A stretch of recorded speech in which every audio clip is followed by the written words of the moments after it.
dan salam sejahtera bagi kita semua.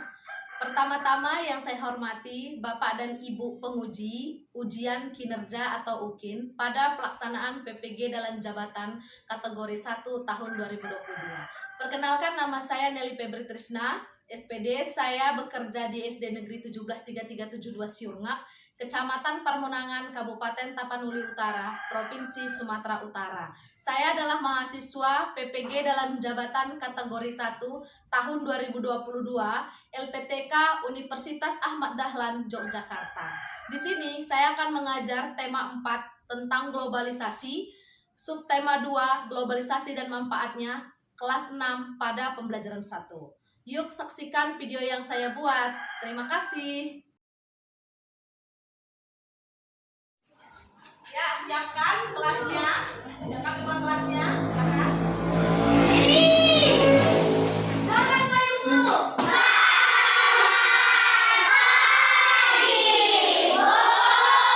Selamat pagi. Silakan duduk. Bagaimana kabarnya hari ini anak ibu semua? Baik, Bu. Sudah sarapan kan? Sudah. Oke.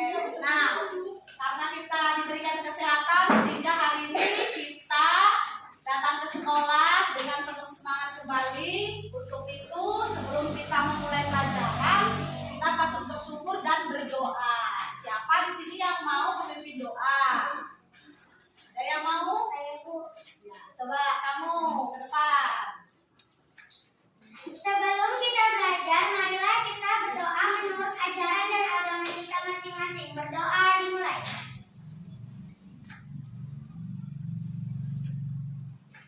Doa selesai. Silakan dulu. Terima kasih ya. Oke, nah hari ini kita mau belajar. Nah, belajarnya apa? Nah, sebelum itu coba dulu keluarin dulu apa namanya peralatan-peralatannya, buku-bukunya di depan disiapkan ya kan?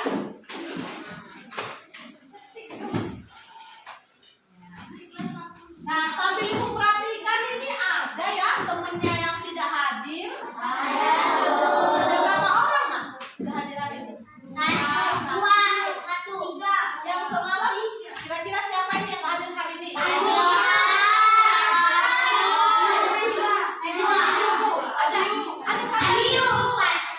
Ada kabarnya? Ya, semoga nanti ditanyakan kembali ya, ditanyakan ke orang tuanya kenapa tidak sekolah ya. Semoga besok teman kita sudah datang untuk ikut belajar kembali bersama. Sudah selesai? Bukunya sudah dipersiapkan? Sudah ya? Ya. Nah, sebelum memulai pelajaran, kita mau buat nyanyi dulu supaya tambah semangat. Ya, lagunya Garuda Pancasila ya. Oke. Kita nyanyi sama-sama ya. Ibu pimpin sambil sambil berdiri aja lah, berdiri. Coba berdiri. Semangat ya. Jangan usah bertepuk tangan. Ibu pandu dari depan ya. Kita mulai. 1, 2, 3 ya. Garuda Pancasila, akulah pendukungmu. Semangat. Patriot, Pagi. Siang. Pagi. Malam. Maju ke depan. Rajin di temen ini. Belum konsentrasi. Yang kedua, oke? Siap-siap, konsentrasi. Tepuk pagi, siang, pagi, malam. Ya,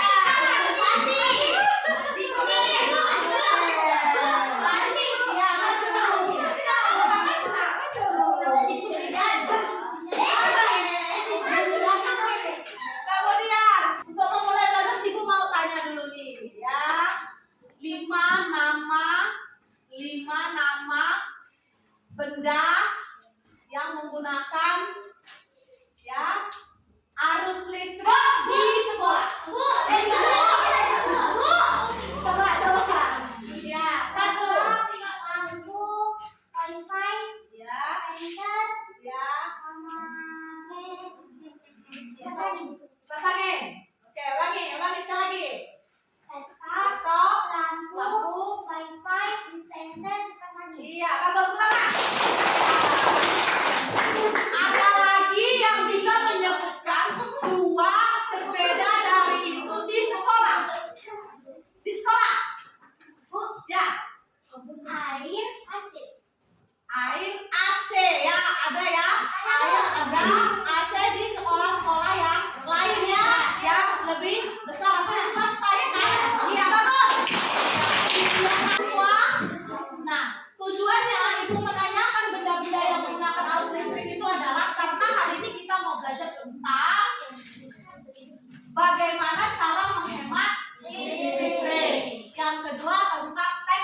eksplanasi ilmiah. Nah, ada banyak peralatan baik di rumah, di sekolah, di perkantoran, di pertokoan, industri, banyak tempat yang semuanya menggunakan yang namanya arus listrik. Apabila ya kita sudah menggunakan, sangat membutuhkannya juga, maka kita juga harus tahu batas-batas menggunakannya, ya. Oke. Nah, kita juga akan belajar tentang teks eksplanasi ilmiah. Sudah belajar kita kemarin bahwa teks eksplanasi ilmiah itu harus sebuah bacaan yang memberikan apa? Ada yang tahu? Penjelasan. Memberikan, iya benar, penjelasan. Kemudian apa lagi? Penjelasan. Ada kesimpulan. Kemudian dan timbal mati.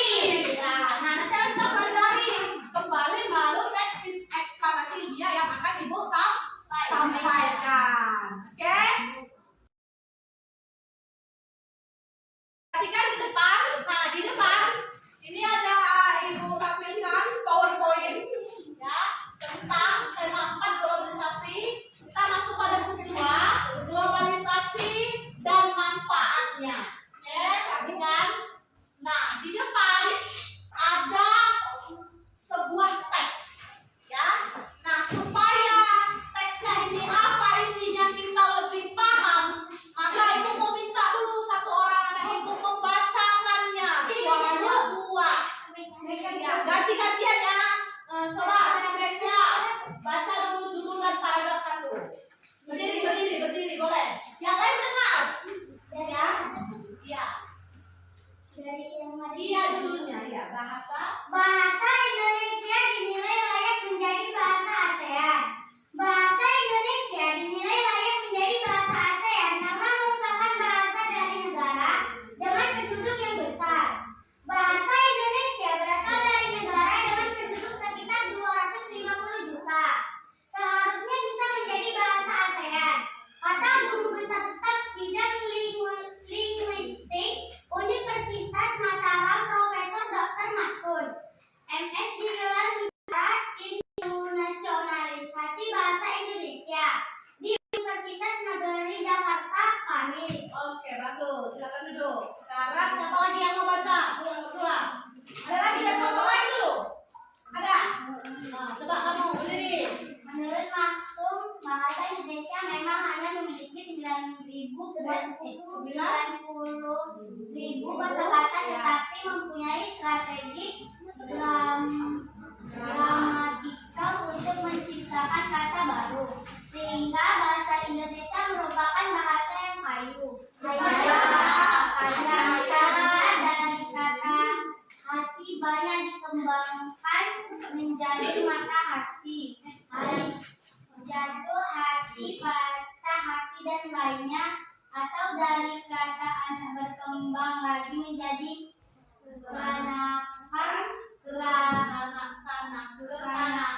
anak-anak dan sebagainya. Jelas maksud. Oke, paragraf 4. Siapa yang mau baca? Ya, coba baca nanti ya. Pada kesempatan bersama, budayawan Indonesia Pans Magnis Sosial atau angka disapa Romo Magnis menilai bahasa Indonesia layak menjadi bahasa global.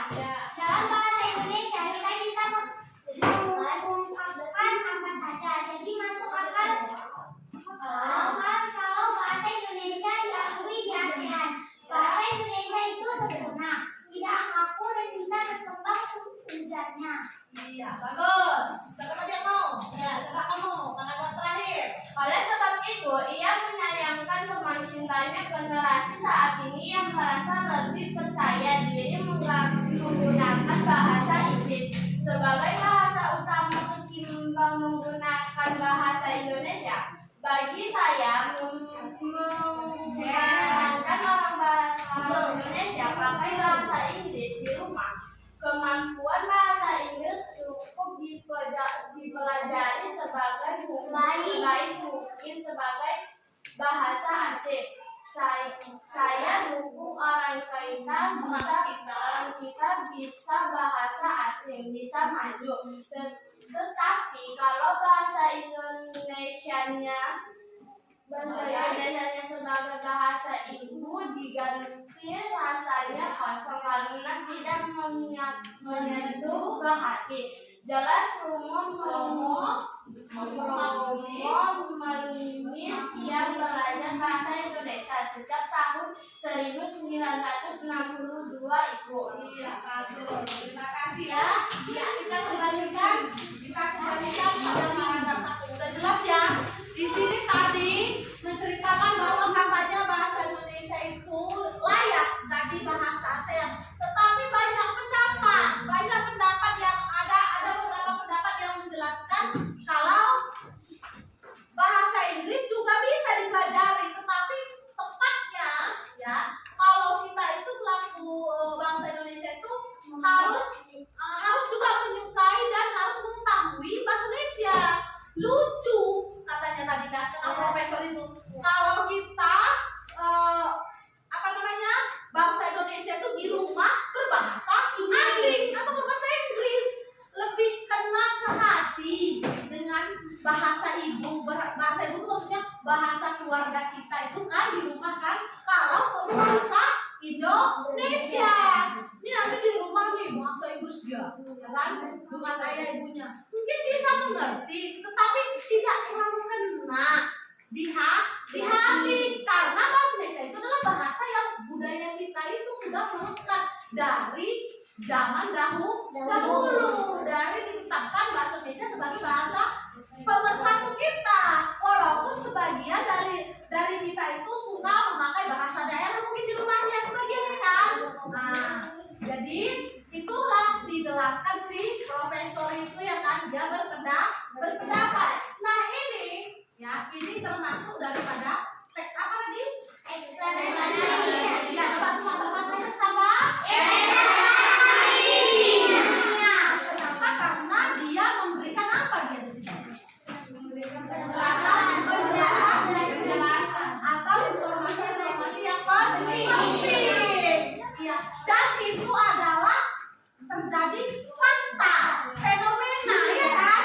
Nah, tentang bahasa yang sekarang ada di negara kita. Kita juga mempelajari bahasa Inggris, tetapi juga kita tidak melupakan bahasa Indonesia.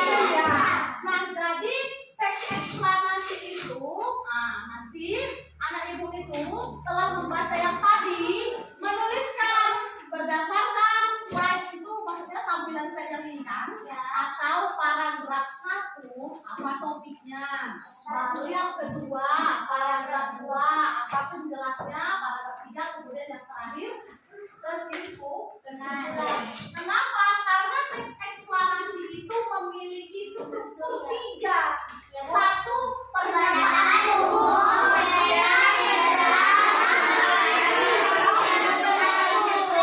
iya bagus ya. Nah, kemudian anak ibu nanti juga akan membuat yang namanya peta pikiran ya. Oke, yang namanya peta pikiran. Apa peta pikiran? Coba baca dulu satu orang dari kelompok sana. Sampai bisa baca. Jessica. Ya, siap. Jadi Jessica. Peta pikiran. Apa itu peta pikiran? Coba. Peta pikiran merupakan sebuah diagram yang menggambar secara visual mengenai ide, informasi, konsep atau berbagai hal lain. Manfaat peta pikiran adalah melatih memperkuat ingatan, memudahkan memahami materi, dan menambah kreativitas. Ya, bagus. Jadi peta pikiran itu merupakan sebuah diagram yang dihubungkan. Suatu isinya adalah ide, informasi, gagasan atau konsep. Dari mana kita bisa membuat peta pikiran? Dari bacaan teks eksplanasi dunia yang tadi. Paham ya? Nah, bagaimana contohnya? Coba lihat. Nah, itu ada di situ. Ada peta pikiran itu tentang bacaan liburan keluarga. Nah, ada sub-topiknya. Ada tentang jalan-jalan, ada aktivitas, ada pelaksanaan, ada orang. Kemudian dibagi lagi kan? Digaris lagi, dihiasin. Dari berdasarkan teks. Nanti ini sekedar contoh sama anak ibu semua, tetapi membuatnya berdasarkan teks yang tadi. Nah, nanti ibu kasih yang bedanya. Nah, cara membuatnya itu ada di situ urutannya. Pertama, coba siapa bisa baca?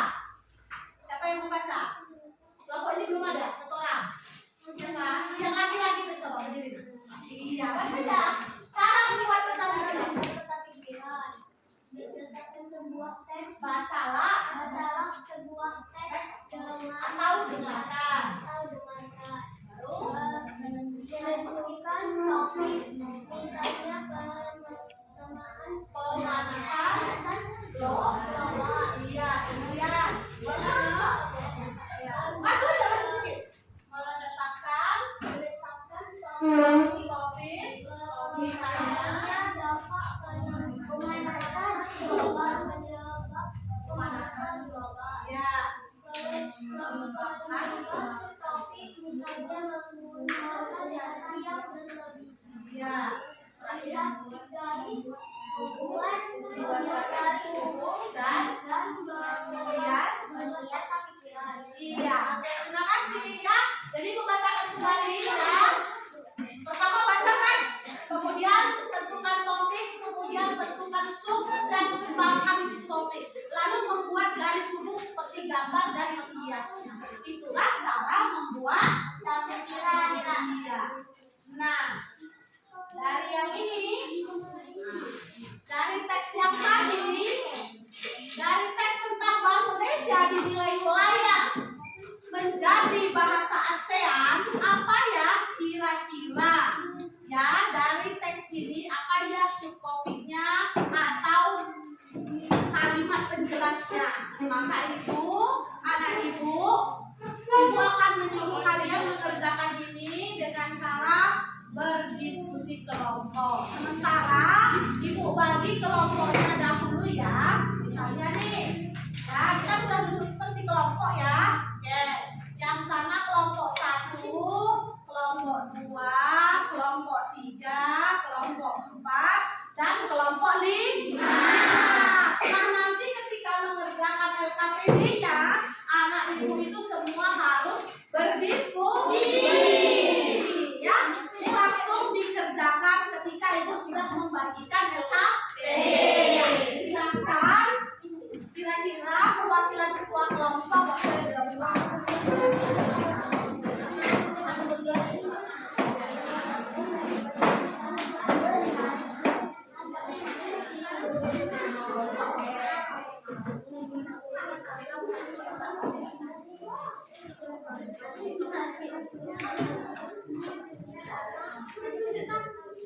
Nah, sekarang bisa mengerjakannya bersama teman-temannya ya.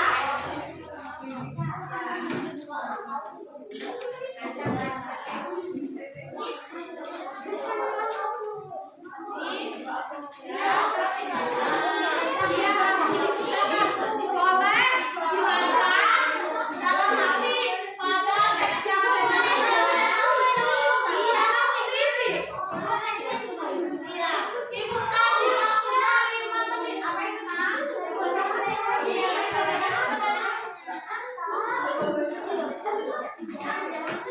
Iya, bisa langsung aja baca teksnya.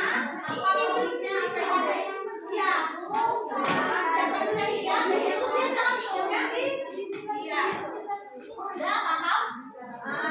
Benar baca. Diskusi ya.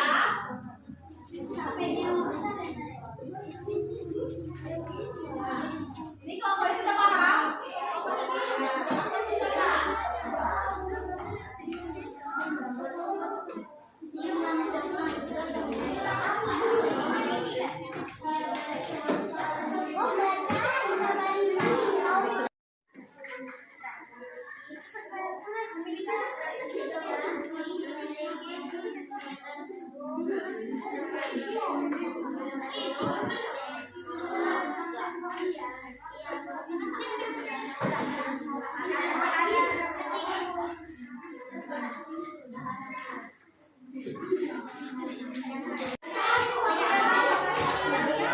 Oke, udah siap semuanya?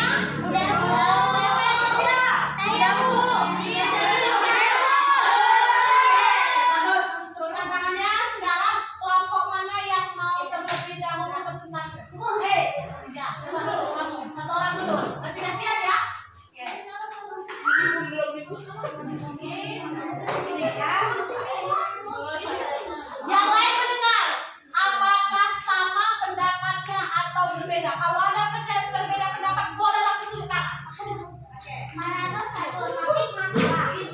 Penduduk bahasa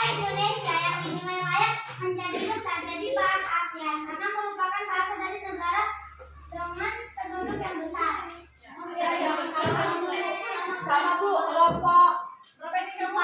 Kelompok 4 apa? Coba bacakan. Sama atau tidak? Bahasa Indonesia dinilai layak menjadi bahasa ASEAN karena merupakan bahasa dari negara dengan penduduk yang besar. Iya, bagus. Kelompok ini sama semua. Iya, tepuk tangan benar ya. Pertama itu bahasa Indonesia dinilai layak menjadi bahasa ASEAN karena merupakan bahasa dari negara dengan penduduk yang besar. Oke, silakan duduk. Kelompok selanjutnya siapa yang depan ya? Coba kamu. Nih, perhatikan sama apa berbeda ya? Kalau ada berbeda langsung tunjuk tangan. Menurut Maksum, bahasa Indonesia memang hanya memiliki 90.000 kosakata, tetapi mempunyai strategi gramatikal untuk menciptakan kata baru. Ya, berarti ini ada berapa Kak? Dereknya jelasnya. Kalau menurut kelompok kalian? Ada 2. Pertama, menurut apa tadi? Menurut Maksum, bahasa Indonesia memang hanya memiliki 90.000 kosakata. Yang pertama. Yang kedua, Tetapi mempunyai strategi gramatikal untuk menciptakan kata baru. iya, menurut kelompok 3 ada 2. Kalau sampai jelas, ada yang beda? Coba bacakan. Kita dalam kata Ya, coba. kata baru sehingga bahasa Indonesia merupakan bahasa iya Bu. Iya. Oke, kalau kelompok ini yang kelompok 1 coba baca. Sama. Semua persis. Oh, ada tambahannya. Juga. Iya, ini juga iya. Bagus. Tepuk tangan dulu, Pak. Tadi yang kelompok 3 yang dia sampaikan juga sudah. Ya, yang penting ada 2 kalimat kan? Iya. Oke, silakan duduk. Siapa lagi yang mau? Depan. Sutasel. Siapa? Ya, coba kamu. Paragraf ketiga dari tanda jelas. Pada kesempatan yang sama, bahasa Indonesia Magnis Seno atau akrab disapa Romo Magnis menilai bahasa Indonesia layak menjadi bahasa Indonesia. Ya, berarti berapa? Satu ya. Satu. Siapa yang sama? Saya Iya. Coba saya apa 2? tambahannya Baca. dalam bahasa Indonesia kita bisa menggunakan apa saja. Iya. Dia pertama bersama. Ya, sama. Berarti ada 2 ya. Ya, boleh diterima pendapatnya. Ya, yang terakhir siapa mau ke depan? Siapa mau ke depan? Kelompok mana lagi? Siapa yang belum? Siapa? Nah, coba ini kelompok berapa ini kelompok ya? Coba maju. Ya. Oke. Paragraf 4 kesimpulan. Oleh sebab itu, ia menyayangkan semakin banyak generasi saat ini yang merasa lebih percaya diri menggunakan bahasa Inggris sebagai bahasa utama ketimbang menggunakan bahasa Indonesia. Dan kita sebagai bangsa Indonesia wajib menggunakan bahasa Indonesia. Coba kelompok berapa? 1. Baca aja. Saya dulu orang kita. Berdiri, Nak. Saya dulu orang kita bisa bahasa sama tuh. Tapi kalau bahasa Indonesia sebagai bahasa ibu kita biasanya ngomong banyak dan Iya, sama intinya itu juga termasuk bagian dari kesimpulan.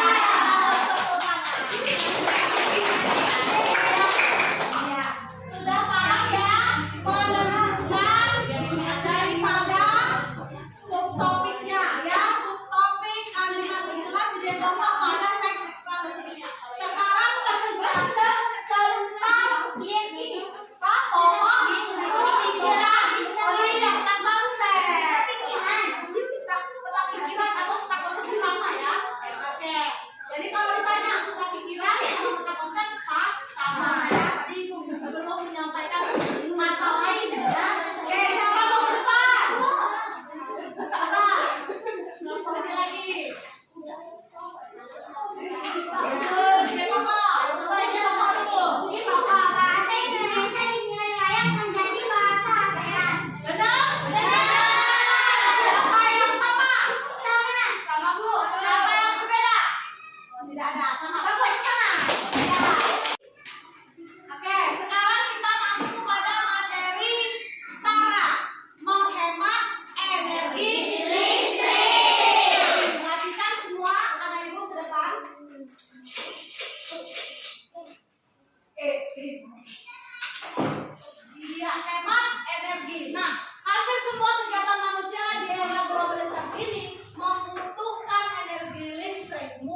Iya, tidak. Kulkas. Iya. Radio. Mana kulkas itu? Yang dulu ya. Oke. Air. Kemudian itu lampu. Lampu baru. Ada lagi yang belum disebut? Lampu. Baru. HP. Ya, tepuk tangan. Ya, perhatikan Ibu ya. Nah, sekarang bagaimana kita menghemat? Cara salah satunya, nah hematlah dengan memilih peralatan dengan daya yang rendah. Nah, di sini Ibu ada menampilkan 3 buah bola lampu. Yang pertama, lampu hijau atau bohlam. Istilah lainnya bohlam. Besarnya itu kapasitasnya ada 5 watt. Kemudian lampu kedua namanya lampu LED atau LED sebesar 5 watt juga. Nah, yang terakhir namanya lampu neon sebesar 5 watt. Sama wattnya, tapi jenis lampunya berbeda. Nah, sekarang kita sebagai anak-anak di rumah akan mengingatkan atau harus paham mana dari ketiga ini yang paling tepat kita gunakan di kehidupan sehari-hari. Yang pertama yang harus kalian pahami. Yang kedua, ya, yang paling terang cahayanya walaupun kapasitasnya sama-sama 5 watt yang mana, iya kan? Terus kemudian mana kira-kira yang wattnya sangat redup. Nah, untuk mengetahui ini, maka nanti Ibu punya video praktek yang sudah dilakukan menguji ketiga lampu ini. Maka tugasnya kalian dengan kelompok memperhatikan video, lihat cara pengerjaannya, langkah-langkahnya dan bahan-bahannya. Kemudian dari praktek itu kalian diskusi permasalahan yang Ibu sampaikan, kemudian ditulis pada lembar LKP. Oke, sekarang Ibu minta setiap perwakilan kelompok masuk ke depan membawa LKPD-nya.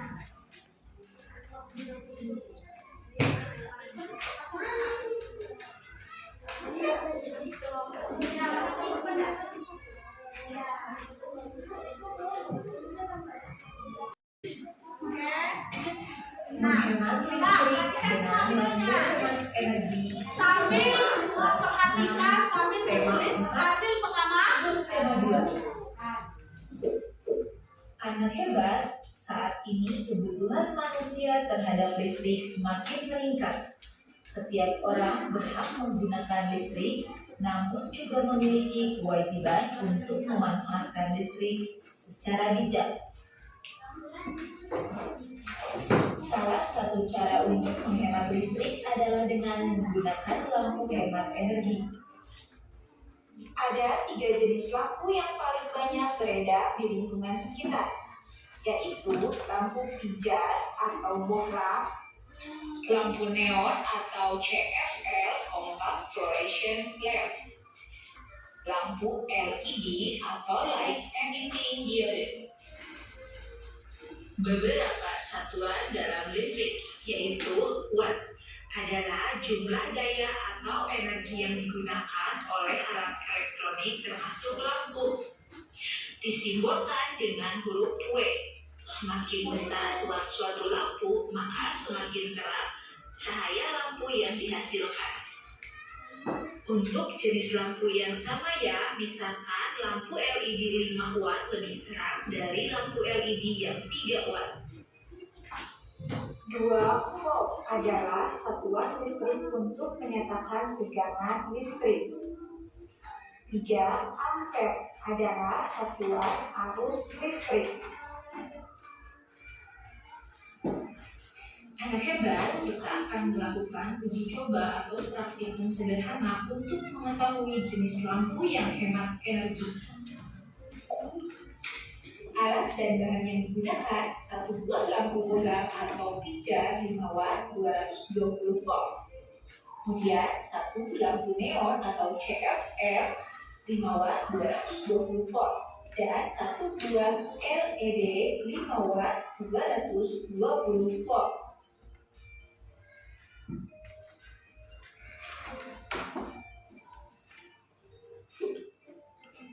4. Satu set steker dan saklar dengan stop kontak 3 lubang. 5. 3 buah steker heating lampu.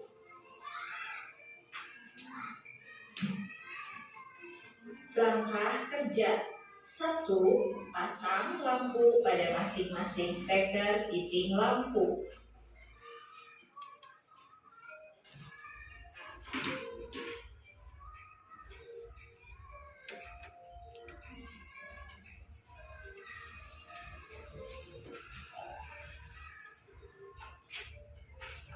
2. Pasang steker stop kontak 3 lubang pada stop kontak 5 atau di kelasmu. 3. Pasangkan ketiga steker heating lampu pada stop kontak 3 lubang. Dimulai dari lampu pijar, lampu neon, kemudian lampu LED. Menurut kalian, di antara ketiga lampu manakah yang lebih terang? Amati ya.